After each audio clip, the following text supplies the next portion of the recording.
Assalamualaikum warahmatullahi wabarakatuh. Kami dari kelompok 1 Kewarganegaraan kelas 25 akan mempresentasikan tentang wawasan Nusantara. Pertama-tama, kami akan memperkenalkan anggota kelompok kami.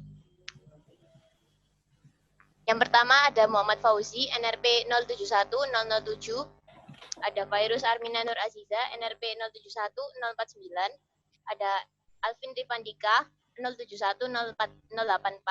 Ada Muhammad Rafli 071126, Nabila Arifian 071161, Rogibian Bibayan 071196, Ramadhani Satrio 0731027, Risa Mediana 0731049.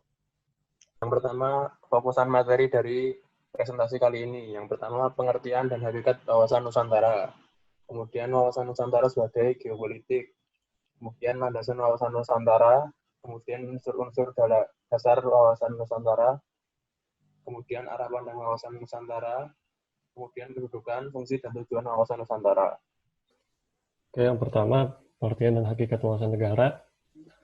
Jadi, hakikat wawasan Nusantara adalah cara pandang yang utuh dan menyeluruh dalam lingkup Nusantara demi kepentingan nasional Indonesia. Sementara wawasan Nusantara adalah cara pandang dan sikap bangsa Indonesia mengenai diri dan lingkungannya dengan mengutamakan persatuan dan kesatuan untuk mencapai tujuan nasional Indonesia. Ya, kemudian wawasan Nusantara dimaknai sebagai penyelenggaraan negara yang setiap kebijakannya dikaitkan dengan masalah-masalah geografis satu bangsa. Teori geopolitik Frederick Ratzel menyebutkan negara itu seperti makhluk hidup. Teori geopolitik Rudolf Jelen seperti berikut ini. Negara adalah satuan sistem politik yang menyeluruh, yang meliputi bidang geopolitik, ekonomi, sosial, dan politik, dan keratopolitik.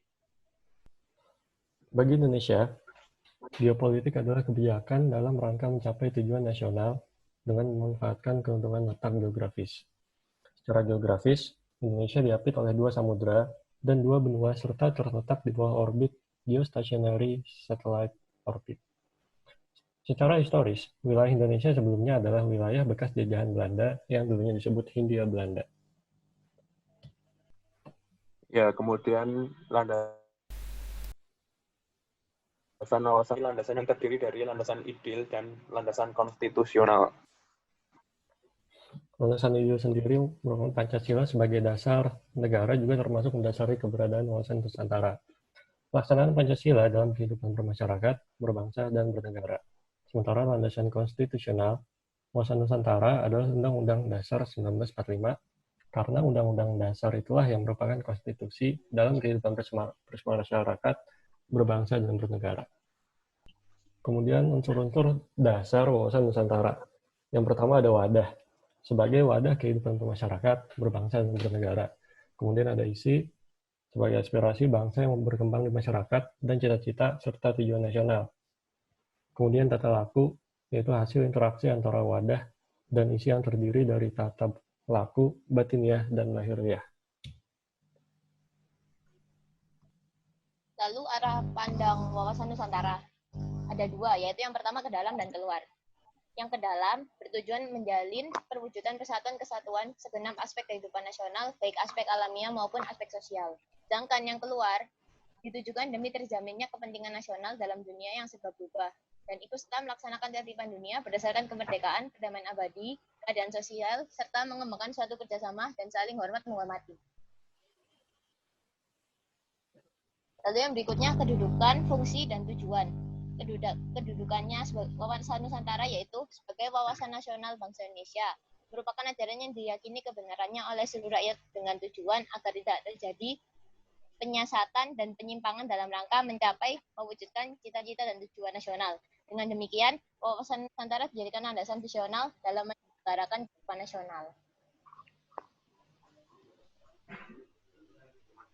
Lalu fungsinya yaitu sebagai pedoman, motivasi, dorongan, serta rambu-rambu dalam menentukan segala kebijakan, keputusan, tindakan, dan perbuatan, baik bagi penyelenggara negara di tingkat pusat dan daerah, maupun bagi seluruh rakyat Indonesia atau masyarakat Indonesia dalam kehidupan bermasyarakat dan bernegara.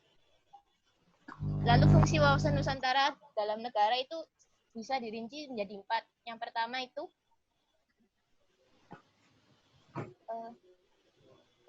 Yang pertama itu sebagai wawasan pembangunan, yang kedua sebagai konsep ketahanan nasional, yang ketiga sebagai wawasan pertahanan keamanan, yang keempat sebagai wawasan kewilayahan. Next. Yang terakhir tujuannya. Tujuannya yaitu mewujudkan nasionalisme yang tinggi di segala bidang atau aspek kehidupan rakyat Indonesia. Lebih mengutamakan kepentingan nasional daripada kepentingan perorangan, kelompok atau golongan suku bangsa tertentu, daerah juga.